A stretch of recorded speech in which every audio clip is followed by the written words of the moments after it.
아멘. 예, 오늘의 하나님의 말씀은요, 지혜를 얻으라 말씀입니다. 네. 예, 잠언 1장 7절에 보면은 여호와를 경외하는 것이 지혜의 근본이다 이렇게 말씀하시고 계십니다.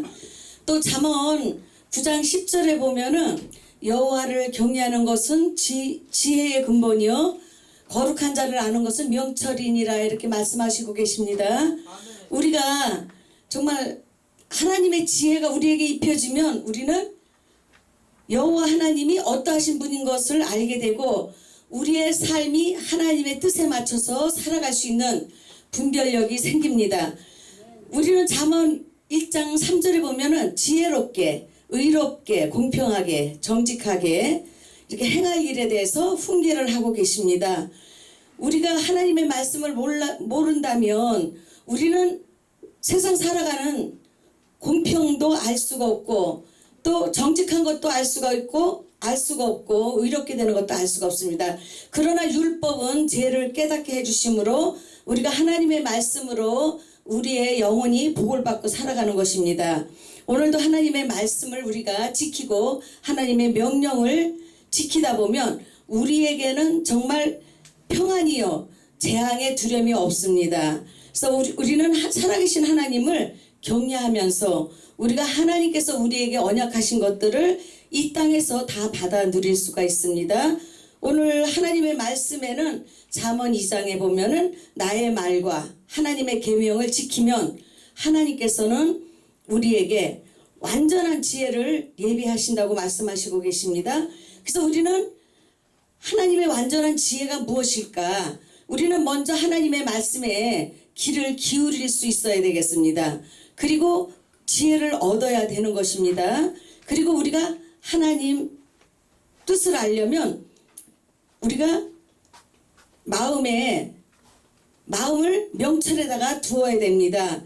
그럴 때 우리는 하나님 역사 속에서 정말 아버지의 뜻과 합한 그리고 아버지 마음에 합당한 자가 되어서 하나님의 그 영광의 기업을 얻을 수가 있는 것입니다.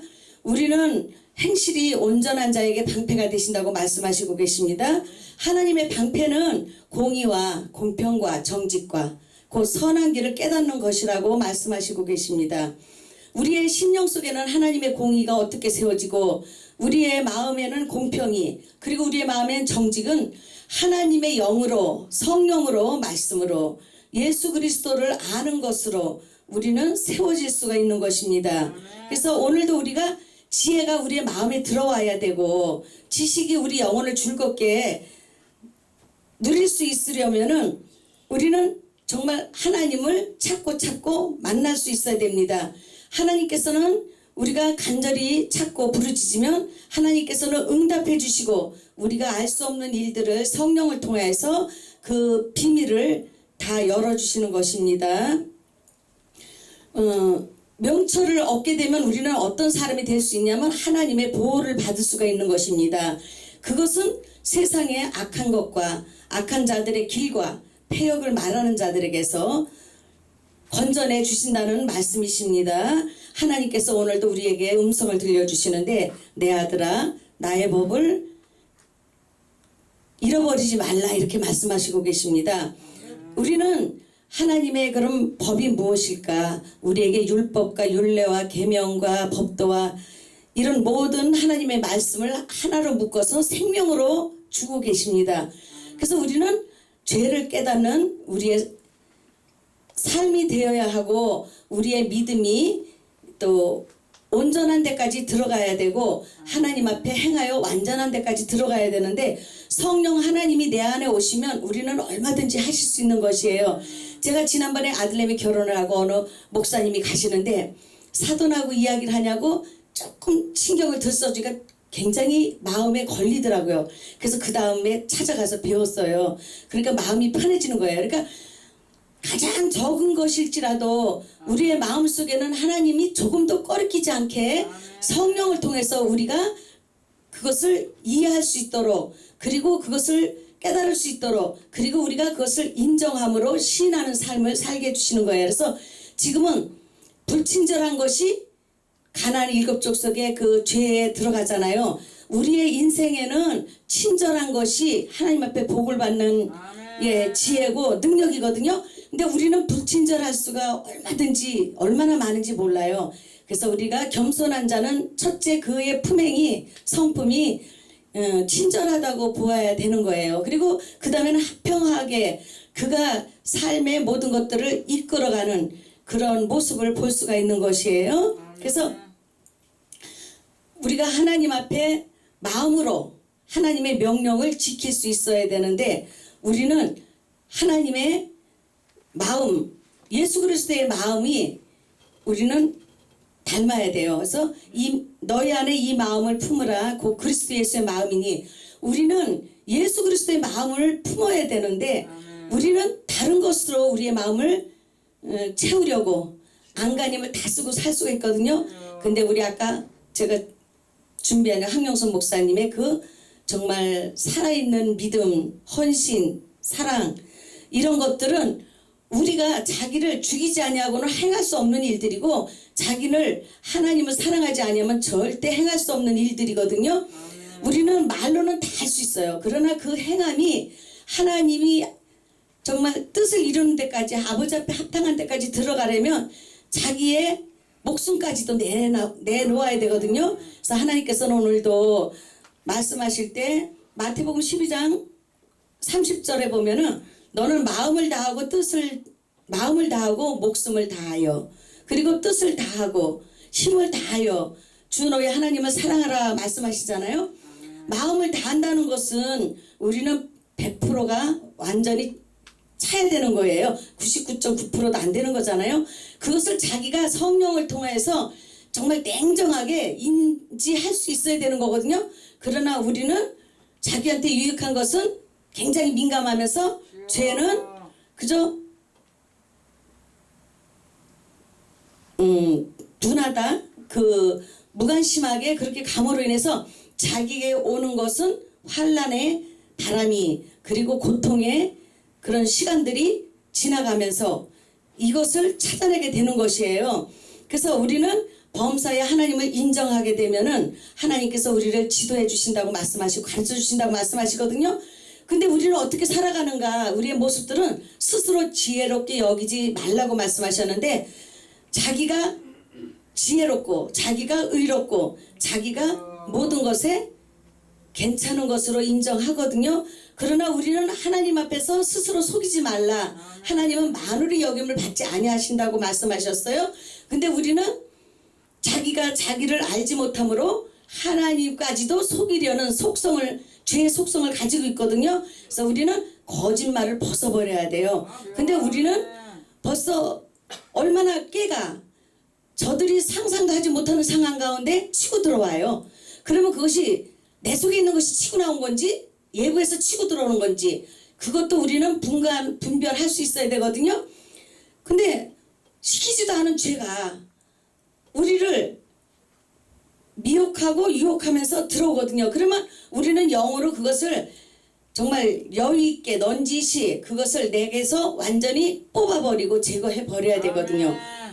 그러니까 우리가 아까도 말씀하신 것처럼 죄가 우리 속에 어떤 모습으로 존재하고 있는지를 다양하게 하나님 말씀이 기록된 것을 다 우리가 생각해 보면서 정말 그 속에서 내가 걸리는 것들은 다 하나님 앞에 그 예수님의 성품, 예수님의 마음을 품음으로써 다 벗어버릴 수가 있어야 되는 것이거든요. 그러면 하나님 앞에 유쾌하게 되는 날이 주 앞으로부터 이를 것이요 그랬잖아요. 너희는 죄와 싸우되 피 흘리기까지 대항하지 아니하였다고 말씀하십니다.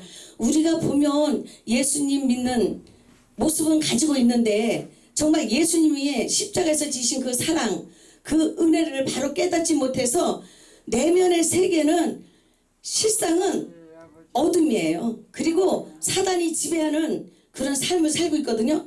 제가 보니까 만약에 대한민국에 그 아내분들이 남편하고 나이가 드셔서 싸우면 다 이길 거예요. 제가 볼 때는요. 저도 이길 수 있거든요. 근데 지는 분들은 누굴까? 정말 그리스도의 신부예요. 그리스도의 사람. 그래서 저는 한날 하나님이 내가 내 신랑이고 내가 내 남편이고 내가 아버지다 이렇게 말씀하시는 거예요. 그래서 정말 너무 행복한 거예요. 예수님이 나의 신랑 되시고 나의 남편 되시면 그보다 더 행복한 건 없잖아요. 그래서 이제는 저 자신이 하나님 앞에 모든 것을 내려놓으면서 맡기게 되니까 얼마나 그 은혜가 하나님이 우리가 이해할 수 없는 은혜를 입혀주시는 거예요. 근데 우리는 내 인생을 내가 책임지려고 하다 보니까 하나님 앞에 범죄하고 사는 것이거든요. 그래서 다 내려놓고 우리는 하나님을 경외함으로 악에서 떠날지어다 이렇게 말씀을 하고 계셔요. 그러니까 여호와를 경외하면서 악을 떠날지어다. 근데 우리는 그 악의 자리에 머물고 있으면 하나님의 그 은총과 사람 앞에 기중이 여김을 받을 수가 없는 것이에요. 그래서 우리는 악을 떠나고 하나님 앞에 살면 이것이 우리의 몸에 양약이 된다고 말씀하셔요. 그렇기 때문에 이것이 복을 받은 비결이고 비밀인데 우리가 이것을 깨달아야 돼요. 그다음에 하나님께서는 우리에게 또 두 번째 요구하시는 게 있어요. 이미 십자가에서 율법을 완성해 놓으신 예수님께서 우리가 할 수 있는 것들을 하나님께서는 우리에게 요구하고 계신 것이 있는데 내 재물과 내 소산물의 처음 익은 열매로 하나님을 공경하래요. 그러니까 우리는 하나님을 생각으로, 말로, 지식으로, 인간의 그 모든 그 본능으로 하나님을 아는 것이 아니고 영과 육이 하나가 되어서 정말 하나님을 기쁘시게 할 수 있어야 되거든요. 근데 우리가 어디에서 하나님 앞에 불합격을 하냐면요, 우리가 재물에서 불합격을 하게 되고요. 그 돈이라는 것이 일만하게 뿌리가 되고 돈이라는 것이, 물질이라는 것이 견고한 성벽이 되잖아요. 나를 보호할 수 있는 것이잖아요. 근데 우리는 신앙생활하면서 거기서 다 실족하는 거예요. 제가 지난번에 어떤 분이 오셔서 헌금을 했어요. 근데 제가 기도를 탁 하는데 이분은 헌금에 시험이 들고 헌금이 올무가 된 거예요. 그냥 그런가 보다 했죠. 그러면 그런 말을 제가 영으로 하나님 앞에 주셔서 던지면 받아서 그걸 자기가 먹으면 생명이 되잖아요. 모든 것을 이길 수 있는 능력이 되잖아요. 근데 그분은 제가 볼 때는 저보다 더 머리에서 위에서 저를 이렇게 보고 있는 거예요. 그러나 저는 하나님의 그리스도의 예수 사랑 안에서 그분을 궁율로 보고 있는 거예요. 그러니까 하나님께서는 우리가 가보지 않아도 들어보지 않아도 우리가 필요한 것은 다 알려주시거든요. 그러면 그냥 때를 기다리는 거예요. 왜? 그분이 정말 필요성을 느껴서 왔을 때 그 하나님의 은혜가 입혀지고 하나님의 능력이 입혀지고 그가 복을 받을 수 있는 신령으로 바뀌는 것이지, 제가 와라 그래가지고 그 사람을 뭐 은혜를 받을 수 있도록 해결할 수 있는 힘은 없는 거거든요. 그래서 우리는 때를 기다리는데 하나님 앞에 겸손한 마음으로 기다리고 있으면 하나님이 때가 되면 딱 보내주시는 거예요. 그래서 사람은 자기의 속사람이 변화된다는 것은 정말 자기의 그 모든 것을 다 잊어버릴지라도 자기의 그 욕심을, 자기의 그 생각을 내놓을 수가 없는 것이 우리의 모습이라고 생각합니다. 그래서 하나님께서 재물과 소산물의 처음 익은 열매로 하나님을 공경하게 되면 하나님이 우리가 구하지 아니한 부도 장수도 지혜도 주신 것처럼 그 내 창고에 가득히 찬대요. 내가 채우려고 그럴 필요가 없어요. 하나님 말씀에 의지하여 그물을 던지면 큰 고기가 153마리가 잡히는 거거든요. 그래서 그물이 찢어질 정도 되면서 남에게도 도움을 줄 수 있는 인생을 살아가는 것이에요. 그래서 하나님의 말씀은 살아있고 예리하여서 혼과 영과 및 간절과 골수를 찔러 쪼개기까지 하며 또 마음의 생각과 뜻을 감찰하신다. 우리는 하나님 외에는 없어요. 하나님이 나를 아시기 때문에 나는 하나님을 사랑하면 우리에게 지혜가 열리고 지식이 열리는 것이거든요. 그래서 하나님께서 지혜로운 자에게는 잠언 3장 35절에 보면 영광을 기업으로 주신대요. 그럼 우리가 하나님의 영광을 기업으로 얻는 것이잖아요. 그래서 오늘도 우리는 하나님을 경외함으로 인해서 지식과 지혜가 우리의 생명이 되고 우리의 삶의 아름다움이 되고 부요함이 된다면 우리는 정말 하나님을 경외하는 법을 깨달아야 된다고 생각합니다. 감사합니다. 아멘.